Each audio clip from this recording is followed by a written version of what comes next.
مفتی صاحب میاں بیوی کے چند بنیادی موٹے موٹے حقوق بیان کر دیں، مختصر وضاحت کر دیں، تاکہ آج کل میاں بیوی اتنے موٹے موٹے آ رہے ہیں، ان کے حقوق بھی موٹے موٹے، پراٹھے کھا کھا کے، پیزے کھا کھا کے دونوں کیا ہو رہے ہیں، موٹے موٹے۔ تو موٹے موٹے حقوق جو اللہ رسول نے بیان کیے ہیں وہ یہی ہیں کہ عورت پر لازم ہے شوہر کی اطاعت کرے، یہ شوہر کا بنیادی حق ہے۔ وہ اپنے آپ کو شوہر کے پیرالل نہ سمجھے، وہ سمجھے کہ گھر کا سربراہ یہ شوہر ہے، یہ بنیادی حق ہے شوہر کا، اور شوہر کے ذمے ہے اس کا بنیادی نان نفقہ۔ حدیث میں آتا ہے جو خود کھائے وہی اس کو بھی کھلائے، جو خود پہنے وہی اس کو بھی پہنائے، مطلب اسی اسٹینڈرڈ کا۔ تو یہ اس کا بنیادی حق ہے، اور اسے ٹائم دے، یہ بھی بنیادی حقوق میں داخل ہے۔ شادی ہو گئی، اس کے بعد مارکیٹ سے بندہ شارٹ، 12 بجے تک گٹر کے ڈھکن پہ بیٹھا رہتا ہے دوستوں کے ساتھ، 2 بجے تک، پھر آتا ہے منہ ادھر کر کے سو جاتا ہے، پھر صبح اٹھ کے آفس چلا جاتا ہے۔ تو اس کو کچھ وقت دینا بھی اس کے بنیادی حقوق میں سے۔ اچھا، جب میں ایسی بات کرتا ہوں تو دل جلے بھی ہوتے ہیں۔ جب میں نے بیان میں بات کی نا بیوی کے حقوق کی، تو کچھ دل جلے شوہروں کے غلط کمنٹس آ رہے ہوتے ہیں۔ جب بیان میں بات کی ہے شوہر کے حقوق کی، کل دل جلی بیویوں کے غلط کمنٹس آ رہے ہوتے ہیں۔ تو بھائی ہر کسی کو غلط شوہر ملتا ہے، کسی کو غلط بیوی ملتی ہے، تو سب ایک جیسے تھوڑی ہوتے ہیں۔ ہم تو جنرلی اصول بیان کرتے ہیں نا۔ اب جنرلی تو یہی ہوتا ہے میاں ٹائم نہیں دیتا بیوی کو، لیکن بعض دفعہ الٹا ہوتا ہے۔ میاں آتا ہے گھر میں، وہ چاہتا ہے بیگم کے ساتھ بیٹھوں گپ شپ، بیگم کے ناک پہ ہر وقت مکھی بیٹھی رہتی ہے، وہ ذرا ذرا سی باتوں پہ منہ بنا کے بیٹھی ہوتی، وہ ٹھیک ہی نہیں ہو رہی ہوتی کسی طریقے سے۔ تو پھر اس میں تو غلطی کس کی ہے؟ عورت کی غلطی ہے نا۔ جائیے موڈ اچھا کرو یار، تگا آ رہا برا آیا، ذرا سی بات پہ کچھ برا لگ گیا، کچھ دل پہ لے گئی، پوز کچھ سینسٹیو ہوتی ہیں، تو پھر آدمی کہتا ہے ان کے ساتھ کیا بیٹھے آدمی ہے، پھر وہ منہ ادھر کر کے سوتا ہے تو اس پہ بھی غصہ آ رہا ہوتا ہے۔ تو کہہ رہا نا بھائی میں تمیز سے بات ہو رہی ہے، نہ منہ ادھر کر کے سونے دے رہی ہے، تو جائے کہاں پھر وہ مجھے گالیاں دیتے ہیں کہ ان کے مشورے پہ شادی کی تھی، پھنس گیا میں۔ تو بعض آدمیوں کے دماغ خراب ہوتا ہے، وہ کبھی سیدھا منہ ہوتا ہی نہیں ان کا، جب بھی گھر میں آتے ہیں ٹیڑھے منہ ہی ہوتا ہے ان کا، ناک پہ مکھی بٹھائی ہوئی ہوتی۔ بعض عورتیں ٹیڑھی ہوتی ہیں، تو دونوں ٹھیک، بہت خوش قسمت ہیں کہ دونوں کیا ہیں، انسان کے بچے ہیں، بہت ہی کم ہوتا ہے۔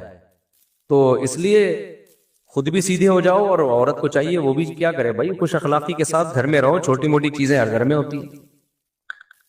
بیسک یہی ہے کہ بس وہ اس کو چاہیے پراپر ٹائم دے، اور تمیز سے بات کرے، بیگم کی عزت کرے، اس کو محبت سے بات کرے، اور اس کو چاہیے اطاعت کس کی کرے۔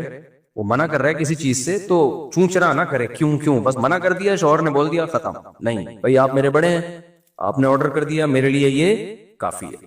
اور شوہر آرڈر والا لہجہ بھی اختیار نہ کرے، باندھی تو نہیں ہے نا، ہے تو بیوی، رسپیکٹ کے ساتھ اس کو محبت سے کہہ دیا کرے، بیگم کائنڈلی یہ چیز مجھے بری لگ رہی ہے، کائنڈلی آپ ایسا نہ کریں، یوں کہہ دے، یوں نہیں کرو، یہ نہیں کرو، وہ نہیں کرو، یہ طریقہ ٹھیک نہیں ہوگا، پھر بھی کچھ نہیں۔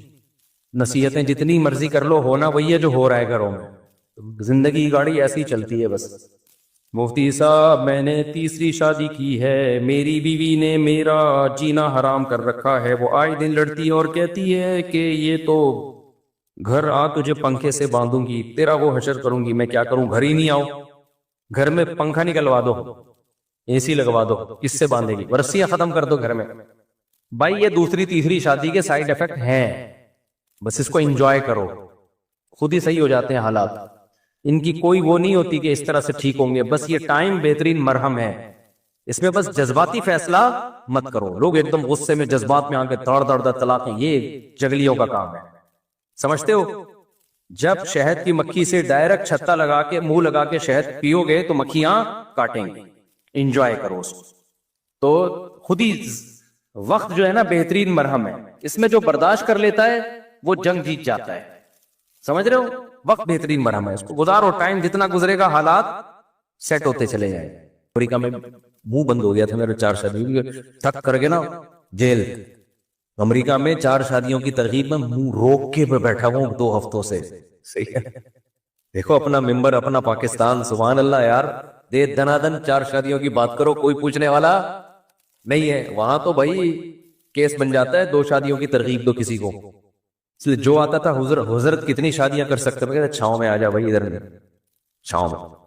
دنیا میں کچھ لوگ بیوقوف ہوتے ہیں، مذہبی لوگوں کو چڑھانے والے، وہ کہتے ہیں ڈنکے کی چوٹ پہ حق بیان کرو جہاں بھی ہو۔ دنیا میں اس سے بڑا بیوقوف کوئی پیدا وہی نہیں ہے جو موقع بے موقع ہر بات پارسل کر دیتا ہوں. سمجھتے ہو؟ تبلیغ کا کبھی بھی یہ اصول نہیں ہے کہ ڈنکے کی چوٹ پہ جو چاہے بول دو.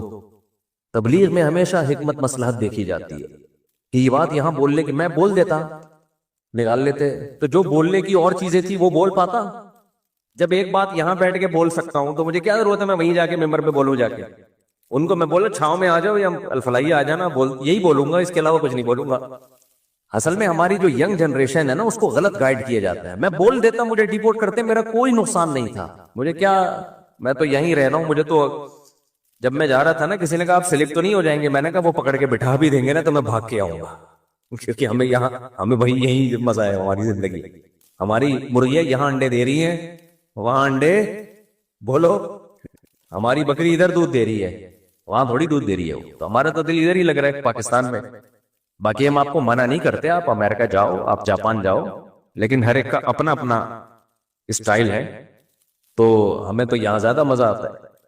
ملک وہ بھی بہت اچھا ہے بھائی، بلکہ بہت چیزوں میں زیادہ ہی اچھا ہے. تو لیکن ایک اصول ہمیشہ یاد رکھو، حق بات چھپانا، غلط بیانی کرنا اسلام میں حرام ہے. کسی کے ڈر سے آپ غلط مسئلہ نہیں بتا سکتے. خوب سمجھ لو کہ گورنمنٹ کا خوف تھا یا آپ کو کوئی اور ڈر تھا تو عالم نے مسئلہ ہی غلط بتا دیا، یہ ناجائز ہے. خاموشی اختیار کرنا یہ جائز ہے کسی مصلحت کی خاطر. سمجھتے ہو؟ یہ حدیث سے ثابت ہے. تو بے موقع بات، وقت بے وقت بات کر کے ایسی بات کرنا جس سے کوئی فائدہ نہ ہو، نقصان اس کا زیادہ ہو، تو یہ جائز نہیں ہے. ایسی تبلیغ، خاموشی اختیار کرنا جائز ہے، اور یہ حدیث سے ثابت ہے. نبی صلی اللہ علیہ وسلم نے بیت اللہ کی 4 دیواری بڑا کرنے کا ارادہ کیا کہ اس کو تھوڑا سا کھینچ کے آگے لے جائیں، جو ابراہیم علیہ السلام نے جہاں تک بنائی تھی. لیکن آپ نے کہا کہ لوگ نئے نئے مسلمان ہوئے ہیں، وہ یہ سمجھیں گے کہ میں بیت اللہ کی ہیئت کو تبدیل کر رہا ہوں، جو ابراہیم علیہ السلام کی عمارت تھی اس کو تبدیل کر رہا ہوں. حالانکہ تبدیل نہیں کر رہے تھے، آپ تو اسی پہ قائم کر رہے تھے، لیکن آپ نے خاموشی اختیار کی کہ چھوڑ دو ایسے ہی. لوگ کنفیوز ہوں گے، کیوں؟ کلم الناس علی قدر عقولہم، لوگوں سے ان کی عقل کے حساب سے بات کیا کرو. کچھ باتیں ٹھیک ہوتی ہیں لوگوں کی مینٹل لیول سے اوپر کی. اب نبی صلی اللہ علیہ وسلم حکم دیتے کہ بیت اللہ کو حتیم تک لے آئیں، حتیم تک. تبھی ہم طواف حتیم سے باہر سے کیوں کرتے ہیں؟ پورا بیت اللہ کور ہو جائے. تو آپ اگر حکم دیتے تو جو پرانے صحابہ تھے جن کا ایمان بہت مضبوط تھا وہ تو دل و جان سے مان لیتے.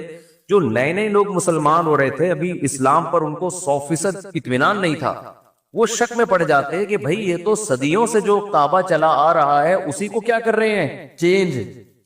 اور ایک ابراہیم علیہ السلام سے ان کو محبت بھی تھی، تو کون ہر ایک کو جا کے سمجھاتا نہیں بھائی اصل میں وہ تھا یہ نہیں تھا. تو آپ نے فرمایا چھوڑو، ایسے ہی رہنے دو اس میں.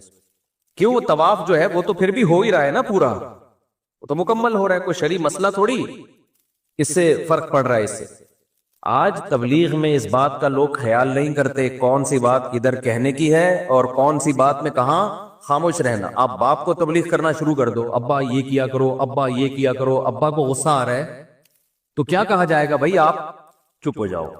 باپ کو تبلیغ کرنا اس اسٹائل میں آپ کے ذمے نہیں ہے. اب وہ کہے میں حق کو بیان کروں گا چاہے کچھ بھی ہو، ٹنکے کی چوٹ پہ بیان کروں گا. ٹنکے کی چوٹ پہ تیرا سر پہ چوٹ لگے گی، تیرے ابا کا ڈنڈا لگے گا، اس کے بعد تو کچھ بیان کرنے کے قابل نہیں رہے گا. سمجھتے ہو؟ ہاں، اس میں یہ ضرور ہے کہ مصلحت میں اور بزدلی میں تھوڑا سا فرق ہے.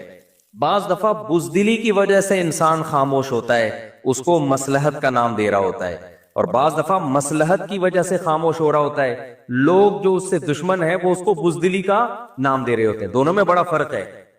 سمجھتے ہو؟ بزدلی کی بیس پہ خاموش رہنے کی اجازت نہیں ہے، مصلحت کی بیس پہ خاموش رہنے کی اجازت ہے. بزدل کا مطلب ڈرتا ہے کہ میرے ساتھ یہ نہ ہو جائے، میرے ساتھ یہ نہ ہو جائے، مجھے یوں نہ کر دیا جائے، مجھے یوں نہ. یہ تو جائز نہیں ہے. ایک ہے مصلحت کہ جو کام آپ کر سکتے ہیں اس سے بھی محروم ہو جاؤ گے تو اس سے نقصان دین کو ہوگا. جیسے نبی صلی اللہ علیہ وسلم اگر حکم دیتے کہ نہیں بھئی دیوار کو بڑھا دو، ہم کسی سے نہیں ڈرتے. بھائی بات ڈرنے کی نہیں ہے. جو نئے نئے لوگ اسلام قبول کر رہے ہیں ان کا دین داؤ پہ لگ جائے گا. اس سے نقصان کس کو ہوگا؟ اسلام کو ہوگا. پھر جب اسلام مضبوط ہو گیا، طاقتور ہو گیا، تو پھر خلیفہ نے جب نبی صلی اللہ علیہ وسلم کے دنیا سے جانے کے بعد، خلفائے راشدین کے جانے کے بعد جو بادشاہ آئے انہوں نے یہ حدیث جب ان کے پاس پہنچی تو انہوں نے بیت اللہ کو حتیم تک بڑھایا. وہی فتنہ ہوا تو کچھ لوگوں نے کہا نبی کے دور میں نہیں تھا, آپ صحیح حدیث دکھا رہے ہیں ان کو. انہوں نے کہا بھائی نبی کے دور میں نہیں تھا, انہوں نے گرا دیا. پھر کوئی بڑھا رہا ہے, کوئی گرا رہا ہے. امام مالک نے فتویٰ دیا بھائی اس کو بڑھانے کی اجازت نہیں. حالانکہ بخاری کی صحیح حدیث ہے کہ یہاں تک ہے, یہاں تک نہیں ہے. لیکن نہیں, امت کی مصلحت کہ ان میں پھوٹ نہ پڑے, یہ سب سے اہم ہے شریعت میں. سمجھتے ہو کہ نہیں سمجھتے؟ آج بعض مذہبی اسکالر کیا کرتے ہیں, کہیں ممبر پہ لے جا کے بٹھا دو, اس علاقے میں پڈا ڈال دیں گے, ایسے ایسے مسائل بتانا شروع کر دیں گے, لوگوں کی مینٹل لیول سے اوپر کی باتیں, حیات ممات کے جھگڑے اور جو کیا کیا. جو پنجاب میں آپ جھگڑے جا کے دیکھو, عام پبلک حیران ہوتی ہے یار یہ ہو کیا رہا ہے. تو خاموشی اختیار کرنا جائز ہے, مصلحتاً, بزدلی کی بیس پہ نہیں, واقعی مصلحت ہو. لیکن غلط بیانی شریعت میں جائز بولو نہیں ہے. اور دوسری بات, مصلحت اور بزدلی میں باریک لائن ہے. بعض دفعہ مصلحت ہوتی ہے, لوگ اس کو بزدلی سمجھ رہے ہوتے ہیں کہ یہ مولوی ڈرتا ہے. بھائی ڈرتا نہیں ہے, مصلحتاً خاموش ہے. کیوں؟ بہت ساری مصلحتیں ہو سکتی ہے. تو لوگ کہتے ہیں ڈر گیا, ڈر نہیں رہا ہوتا وہ. اور بعض دفعہ ڈر رہا ہوتا ہے, اس کو نام کیا دے رہا ہوتا ہے؟